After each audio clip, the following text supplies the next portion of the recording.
Hello students, आज हम discuss करेंगे हमारा new chapter number 4 strategy of industrial growth, जिसका नाम है स्ट्रेटजी ऑफ इंडस्ट्रियल ग्रोथ।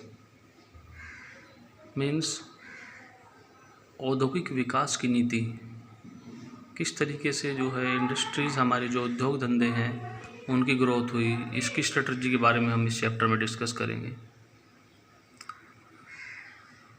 देखिए, जैसा कि हम जानते हैं कि इंडस्ट्री जो है वो किसी भी देश के लिए, किसी भी इकोनॉमिक एरिया के लिए उसकी ग्रोथ के लिए बहुत ही ज़्यादा रिस्पॉन्सिबल होती है।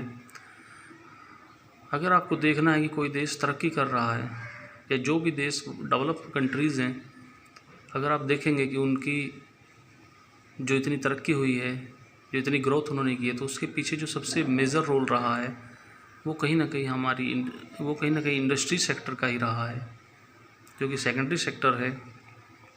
उसका एक बहुत बड़ा रोल रहा है इसके पीछे। तो देखिए, हम बात करते हैं स्ट्रेटजी ऑफ इंडस्ट्रियल ग्रोथ कि किस तरीके से औद्योगिक विकास की जो नीति होती है, किस तरीके की नीति उसमें बना करके चलते हैं। सबसे पहले हम बात करेंगे importance of industrial sector. Importance क्या, महत्व क्या है उसका, कितना ज़रूरी है इंडस्ट्रियल सेक्टर हमारे लिए। ओके, तो जैसा कि मैंने आपको बताया कि इंडस्ट्रियल सेक्टर जो है किसी भी इकोनॉमिक जोन की तरक्की के लिए, किसी डेवलपमेंट के लिए बहुत ही ज़्यादा ज़रूरी चीज़ है, क्योंकि इसी से कहीं ना कहीं हमारा प्राइमरी सेक्टर, उसमें भी हेल्प मिलती है। जो हमारा एग्रीकल्चर है उसके लिए बहुत हेल्पफुल है ये, और साथ में हमारा जो है टेरिटोरियल सेक्टर जो है, जो ट्रांसपोर्ट वगैरह है, उसमें भी इसका बहुत बड़ा योगदान होता है। तो चलिए, सबसे पहले बात करते हैं हम इम्पोर्टेंस ऑफ इंडस्ट्रियल सेक्टर के तहत। फर्स्ट पॉइंट जो हमारा है वो है epicentre of economic growth. Epicentre of economic growth, देखिए, जो हमारी इकोनॉमिक ग्रोथ है उसका केंद्र बिंदु होता है हमारा इंडस्ट्रियल सेक्टर। जैसा कि आप समझ सकते हैं कि जितनी भी प्रोडक्शन यूनिट है हमारी, वो सब इसी सेक्टर के तहत आती हैं।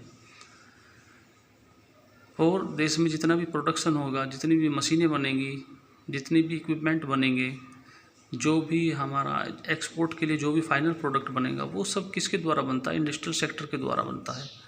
और किसी भी देश में इंडस्ट्री का काफ़ी बड़ा जो है परसेंटेज, इंडस्ट्रियल सेक्टर का अगर काफ़ी बड़ा परसेंटेज है तीनों सेक्टर में से, तो समझ लीजिए उस देश की जो है इकोनॉमिक कंडीशन बहुत बेहतर होगी और वो देश बहुत ही तेज़ी से आगे बढ़ता चला जाएगा। तो ये बात बिल्कुल ठीक है कि ये इकोनॉमिक ग्रोथ, जो हमारी आर्थिक तरक्की है, उसका एपिसेंटर, उसका केंद्र बिंदु जो है वो यही है, इंडस्ट्रियल सेक्टर ही है। देखिए, नेक्स्ट है हमारा source of employment. Source of employment यानी कि रोज़गार का स्रोत। आप समझ सकते हैं कि सबसे पहले जो है हमारे देश की अगर हम बात करें, एग्जांपल लें, तो हमारे देश में सबसे ज़्यादा जनसंख्या पहले खेती में, कृषि में, जो हमारा प्राइमरी सेक्टर है उसमें लगी हुई थी। तो उसके बाद अगर खेती से कुछ लोगों को, जो लोग एक्स्ट्रा हैं, जो लोग खेती जिनके पास नहीं है, वो लोग अगर कहीं एम्प्लॉयमेंट की तलाश में, रोज़गार की तलाश में जाते हैं, तो वो सीधे पहुंचते हैं इंडस्ट्रियल सेक्टर में, कंपनीज़ में, फैक्ट्रियों में, इन सब में जा कर के जॉब करते हैं वहाँ पर, और कहीं ना कहीं एम्प्लॉयमेंट जो है उनको वहाँ पर मिल जाता है। तो ये एक सोर्स ऑफ एम्प्लॉयमेंट भी है। बहुत ज़्यादा लोग, बहुत बड़ी संख्या जो है, किसी भी देश की पॉपुलेशन जो है वो इस सेक्टर में काम कर रही है और अपना जो है दैनिक दिनचर्या में अपना भरण पोषण कर रही है। तो एक बहुत अच्छा सोर्स है एम्प्लॉयमेंट का, रोज़गार का। नेक्स्ट हम बात करते हैं सोर्स ऑफ मैकेनिज्म। देखिए, ये किस तरीके से ये हमें मशीनों की, जो आधुनिक हमारा जो समय है, ये मॉडर्न जो टाइम है, ये पूरा तरीके से मैकेनिज्म टाइम है, मशीनों का युग है। क्योंकि आप देखते हैं हमारे चारों तरफ हम जितना भी वर्क करते हैं, आजकल हमारे काम को आसान बनाने के लिए हम मशीनों की ही हेल्प लेते हैं। स्पेशली अगर हम बात करें एग्जांपल के तौर पर एग्रीकल्चर सेक्टर में, तो अब से पहले हम सारा काम मैनुअली करते थे, हाथों से करते थे। और इसके अलावा हम जैसे कि खेती करते थे तो बैल वगैरह से, हल से, साधारण तरीके से, ट्रेडिशनल तरीके से खेती करते थे। लेकिन जैसे ही हमारा इंडस्ट्रियल सेक्टर की ग्रोथ हुई, वैसे ही हमारी नई नई मशीनें आने लगी खेतों में, जैसे कि हमारा ट्रैक्टर हो गया, हमारा हार्वेस्टर हो गया, और इसके अलावा और बहुत सारे इक्विपमेंट हैं रिलेटेड टू एग्रीकल्चर, और वो बहुत ही हेल्पफुल है हमारे लिए। और इस ना सिर्फ एग्रीकल्चर सेक्टर बल्कि इसके अलावा भी और बहुत सारे सेक्टर हैं जिसमें बहुत ज़्यादा मशीनों का जो है निर्माण हुआ है इसमें, और कहीं ना कहीं हम अपना काम अब पहले से ज़्यादा आसानी से करने लगे हैं और हमारी प्रोडक्टिविटी भी बढ़ी है। चलिए नेक्स्ट हम बात करते हैं impart dynamic to growth process. Impart dynamic to growth process, देखिए ये वास्तव में बिल्कुल सही बात है कि हमारी जो ग्रोथ प्रोसेस है, जैसे कि हम पहले बात करते थे कि पहले जो है हमारा जो पुराना टाइम था उसमें हम बिल्कुल ट्रेडिशनल तरीके से वर्क करते थे, हमारे पास कोई ज़्यादा ग्रोथ नहीं थी, हम उतना ही जो है अपना एग्रीकल्चर से कह लीजिए या किसी और चीज़ से उतना ही पैदा कर पाते थे, उतना ही प्रोडक्शन कर पाते थे जिससे हमारा खुद का ही काम चल पाता था। लेकिन इंडस्ट्रियल सेक्टर के आने के बाद कहीं ना कहीं इस हमारी जो ग्रोथ प्रोसेस है वो बहुत ही तेज़ी से आगे बढ़ी है, वो डायनेमिक हो गई, गतिशील हो गई है। तो ये हमारे लिए बहुत ही इम्पोर्टेंट है। नेक्स्ट हम बात करेंगे ग्रोथ ऑफ कल्टीवेशन। देखिए जो हम खेती करते थे अब से पहले वो पुराने तरीके से ही करते, जैसा मैंने आपको बताया, उसमें कोई ट्रेडिशनल तरीका नहीं था हमारे पास, हमारा कोई मॉडर्न तरीका नहीं था हमारे पास, हम ट्रेडिशनल तरीके से ही खेती करते थे, और जिसकी वजह से हमारी प्रोडक्टिविटी जो थी वो लगभग एक समान बनी रहती थी, कोई ख़ास उसमें ग्रोथ नहीं हुई।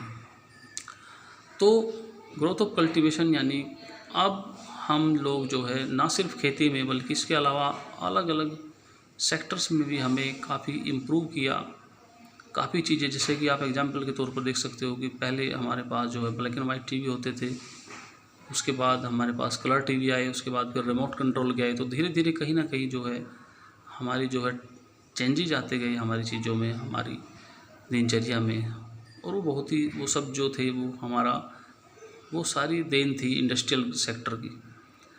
नेक्स्ट हम बात करते हैं इंफ्रास्ट्रक्चर ग्रोथ।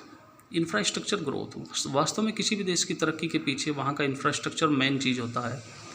इंफ्रास्ट्रक्चर जैसे मैंने आपको बताया कि वहाँ की जो मूलभूत सुविधाएं हैं वो, और उसके अलावा जो भी एडिशनल चीज़ें हैं जो किसी भी देश की तरक्की में सहायक होती हैं, जैसे कि इलेक्ट्रिसिटी। पहले हमारे यहाँ पर जो है इलेक्ट्रिसिटी बिजली इतनी नहीं थी, अब जो है इंडस्ट्रियल ग्रोथ के साथ साथ हमारी इलेक्ट्रिसिटी में भी जो है काफ़ी इजाफा हुआ है। इसके अलावा रेलवे, जगह जगह जो है यातायात के साधन के तौर पर रेलवे ने भी काफ़ी अपना योगदान दिया है।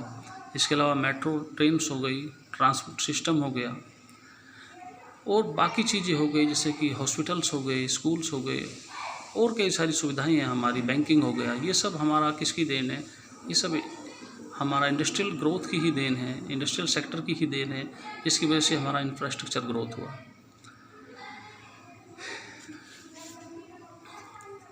चलिए अब हम लास्ट बात करते हैं industrialisation and growth related to each other. देखिए ये बात बिल्कुल सच है कि इंडस्ट्रियलाइजेशन, औद्योगिकरण, एंड ग्रोथ, तरक्की, रिलेटेड टू ईच अदर, ये दोनों एक दूसरे के पूरक हैं, ये दोनों एक दूसरे से रिलेटेड हैं। कि इनको हम ऐसे कह सकते हैं कि अगर किसी देश में ग्रोथ करनी है तो वहाँ पर इंडस्ट्रियलाइजेशन करना होगा, और अगर कहीं पर आपने इंडस्ट्रियलाइजेशन कर दिया, आपने उद्योग धंधे लगा दिए, तो वहाँ पर ग्रोथ ऑटोमेटिकली ही होनी शुरू हो जाएगी। तो जैसा कि आपने पढ़ा, ये बात बिल्कुल क्लियर है, ये बात बिल्कुल राइट है कि किसी भी देश की तरक्की में तीनों सेक्टर में से इंडस्ट्रियल सेक्टर का बहुत बड़ा रोल होता है, और इसको हम नज़रअंदाज नहीं कर सकते कि जिस देश का इंडस्ट्रियल सेक्टर या सेकेंडरी सेक्टर जितना मजबूत होगा वो देश उतना ही आगे बढ़ जाएगा। सो उम्मीद है आपको ये चीज़ें समझ में आई होंगी। अगर इससे रिलेटेड कोई भी डाउट आपको हो तो आप कमेंट बॉक्स में भेज सकते हैं। Thank you.